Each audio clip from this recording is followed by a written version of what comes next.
తెలంగాణ సంస్కృతి సాంప్రదాయాలకు ప్రతీకగా నిలిచే ఆషాఢ బోనాల వేడుకలు ఘనంగా కొనసాగుతున్నాయి. పర్యావరణ పరిరక్షణతో పాటు సంప్రదాయాల పరిరక్షణ కోసం ప్రజలు మట్టి కుండల్లోని అమ్మవారికి బోనం సమర్పించాలని మంత్రులు విజ్ఞప్తి చేశారు. హైదరాబాద్ లోయర్ ట్యాంక్బండ్లోని శ్రీ జగదీష్ మందిరంలో తెలంగాణ రాష్ట్ర కుమ్మరి సంఘం ఆధ్వర్యంలో నిర్వహించిన బోనాల జాతరలో మంత్రులు పొన్నం ప్రభాకర్, కొండా సురేఖ, ఎమ్మెల్యే వీర్లపల్లి శంకర్ పాల్గొన్నారు. అమ్మవారికి బోనం సమర్పించి ప్రత్యేక పూజలు నిర్వహించారు.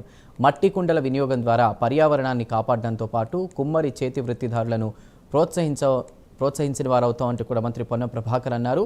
బోనాల పండుగ తెలంగాణ రాష్ట్ర సంస్కృతి సాంప్రదాయాలకు అద్దం పడుతుందని మంత్రి కొండా సురేఖ తెలిపారు.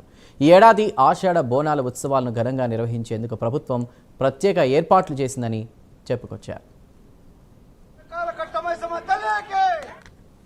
అంటేనే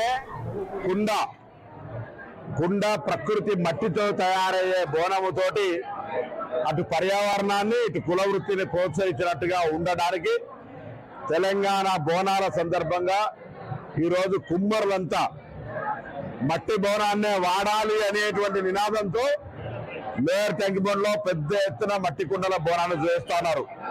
నేను తెలంగాణ ప్రజలందరినీ కోరుతా ఉన్నా, బోనం అంటే మట్టితో చేసిన బోనమే సాంప్రదాయము, శాస్త్రీయము. కాబట్టి తప్పకుండా నేను బోనం చేసే ప్రతి ఒక్కరిని కూడా కోరుతా ఉన్నా, అందరూ కూడా మట్టి బోనాల్ని వాడండి, కుమ్మరులను ప్రోత్సహించండి, పర్యావరణాన్ని ప్రకృతిని కాపాడి మంచి లోక కళ్యాణం కొరకు అందరూ కూడా ఆయురారోగ్యాలతోటి సమృద్ధి వర్షాలతోటి సర్వేతర సుఖినోభవ అని ఎటువంటి ఇబ్బందులు లేకుండా జీవించే విధంగా ఆశీర్వచనం ఏమైనా అమ్మవారిని ప్రార్థిస్తామని కోరుకుంటున్నాం.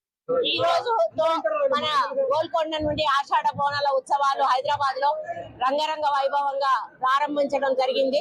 మన ముఖ్యమంత్రి గారు పూర్తి సహకారం అందించి కావలసినంత ఆర్థిక బలాన్ని కూడా మాకు ఇచ్చి మరి హైదరాబాద్ అంతా కూడా పెద్ద ఎత్తున బోనాలు జరుపుకునే అవకాశం కల్పించారు. బోనం అంటే భోజనము, మరి ఆ భోజనాన్ని వండుకొని అమ్మవారి దగ్గరికి వెళ్ళి సమర్పించి మొక్కులు మొక్కుకుంటే తప్పకుండా తీరుస్తుందనేటువంటి ఒక విశ్వాసము. పూర్వకాలంలో ఒక గ్రామం మొత్తానికి ప్లేగు వ్యాధి వచ్చినప్పుడు వాళ్ళు ఒకటే మొక్కుకున్నారు, అమ్మ తల్లి నువ్వు మా ప్లేగు వ్యాధిని తగ్గిస్తే నీకు భోజనం సమర్పించుకుంటామని. అప్పటి నుంచి కూడా ఆనవాయితీగా ఇది దినదినంగా మరి అభివృద్ధి చెందుతూ వస్తా ఉంది. మరి ప్రతిసారి కూడా టెంపుల్స్ పెరుగుతా ఉన్నాయి, బోనాలు చేసుకునేటువంటి టెంపుల్స్. ఈసారి కూడా ఎక్కువ మంది రావడం కూడా జరిగింది మా దగ్గరికి. వాళ్ళందరికీ కూడా సహాయ సహకారాలు ఎండోమెంట్ నుంచి 100% ఉంటాయి. ఈ రోజు మేము అక్కడ ప్రారంభించి కుమ్మరి సంఘానికి సంబంధించినటువంటి బోనాలను కూడా ప్రారంభించడం